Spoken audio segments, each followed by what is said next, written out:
Mais en France, on commémore ce qui s'est passé au Radour-sur-Glane, c'est-à-dire le massacre. Vous comparez ça? Le massacre de tout un village. Mais on en a fait des centaines, nous, en Algérie. Est-ce qu'on en a conscience?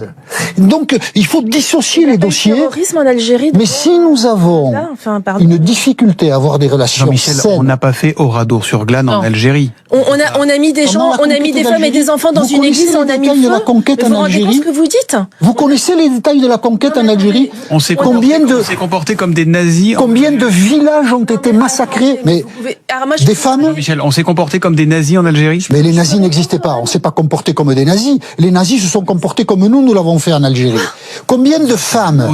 Combien de femmes? D'enfants?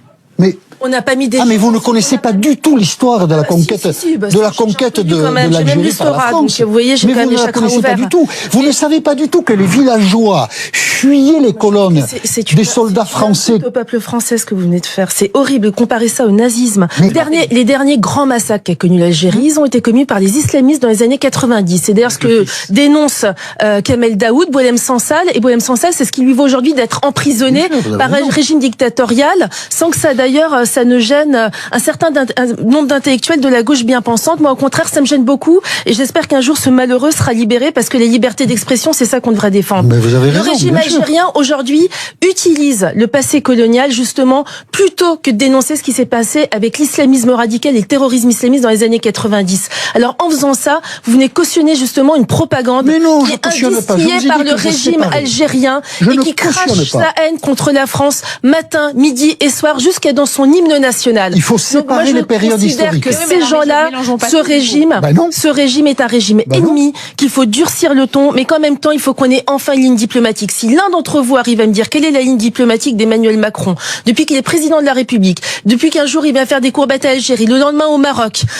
qu'il espère restaurer des liens avec l'Afrique, puis finalement qu'il change d'avis, je veux dire, c'est pas comme ça qu'on arrivera à obtenir quoi que ce soit de la part de n'importe quel régime. Et la présence française, en effet. Il y avait une volonté d'extermination. En tout cas, il y a des villages entiers qui y sont passés. Je vais donner la parole. Et le 8 mai, je termine juste.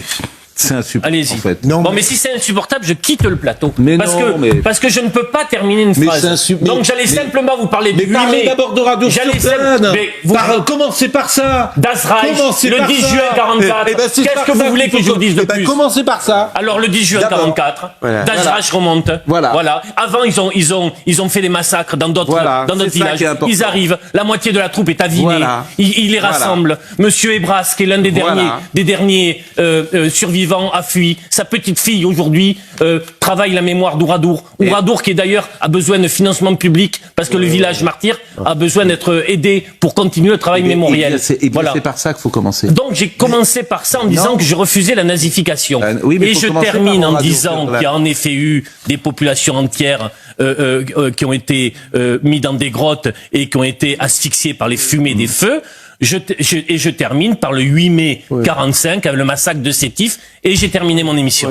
Mais non. Non, mais je peux pas terminer. Mais écoutez, je peux pas terminer, Pascal. Je ne peux jamais terminer. Olivier, je ne peux jamais terminer. D'abord, vous allez vous calmer. Je peux jamais terminer. D'abord, vous allez vous même calmer. Sur des sujets aussi sensibles que cela, en me disant que je raconte n'importe quoi. Non, je dis ça. Non, vous ne l'avez pas dit. En tout cas. Vous avez dit que c'est insupportable. Vous lui avez imposé. Oui, que c'était insupportable. J'ai dit simplement que d'abord, faut un peu se calmer. On pourrait, vous savez ce que c'est comparer Oradour-sur-Glane. J'ai commencé par dire que je refusais la nazification. En fait, on s'arrête là. Pourquoi point? Mais parce que c'est ce qu'il a dit. Et donc, je ne pouvais pas dire le reste. Mais quel est le rapport? À un moment, c'est plus le sujet. En fait, ce n'est plus le sujet. Donc, à partir du moment où vous parlez d'autre chose, c'est que d'une certaine manière, c'est pour atténuer la parole de Monsieur Apathy. Eh bien, Monsieur Apathy compare le nazisme. Point. Une fois qu'on a terminé, c'est point. Non, parce que c'est autre chose ce dont vous parlez. Pour moi, il abîme ce qui s'est passé justement avec la colonisation française. Et à partir du moment où vous mettez ce processus-là, et ben pourquoi vous en parlez alors? Et parce que si jamais on s'arrête là, on ne traite qu'un aspect du sujet.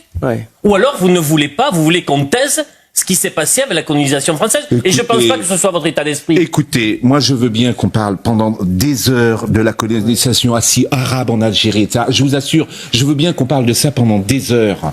Et que d'une manière manichéenne, on voit cela avec des lunettes de 2025.